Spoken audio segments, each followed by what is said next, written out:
In my beginning is my end. There is a time for building, and a time for living and for generation, and a time for the wind to break the loosened pane, and to shake the wainscot where the field mouse trots, and to shake the tattered arras woven with a silent motto. Oh, the dark, dark, dark. They all go into the dark, the vacant interstellar spaces, the vacant into the vacant, the captains, merchant bankers, distinguished civil servants, chairmen of many committees, industrial lords, and petty contractors, all go into the dark.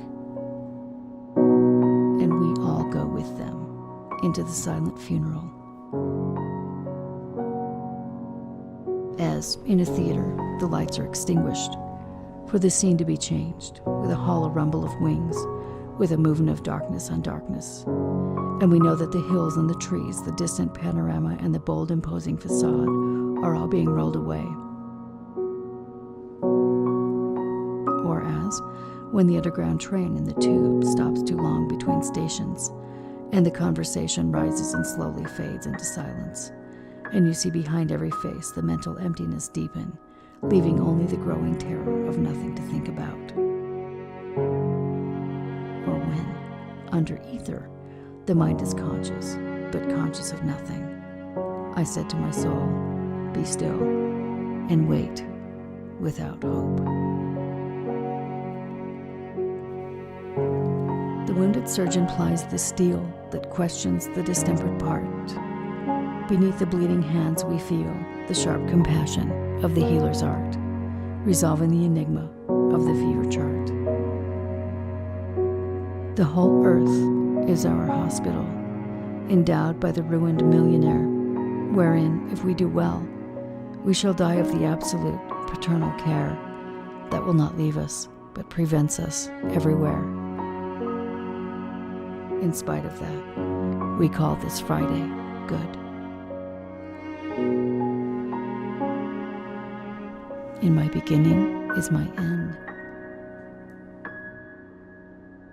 And so each venture is a new beginning, a raid on the inarticulate with shabby equipment, always deteriorating, the fight to recover what has been lost and found and lost again and again, and now under conditions that seem unpropitious.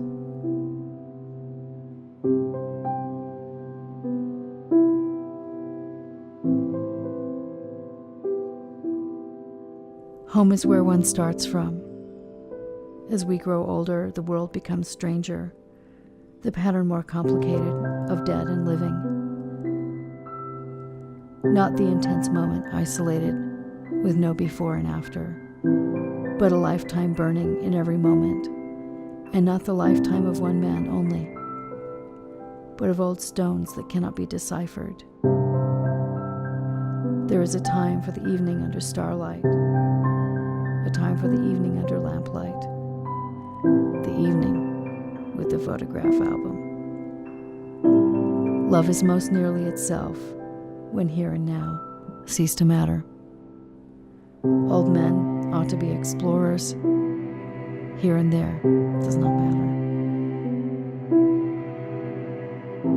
We must be still and still moving into another intensity for a further union, a deeper communion. Through the dark cold and the empty desolation, the wave cry, the wind cry, the vast waters of the petrel and the porpoise. In my end is my beginning.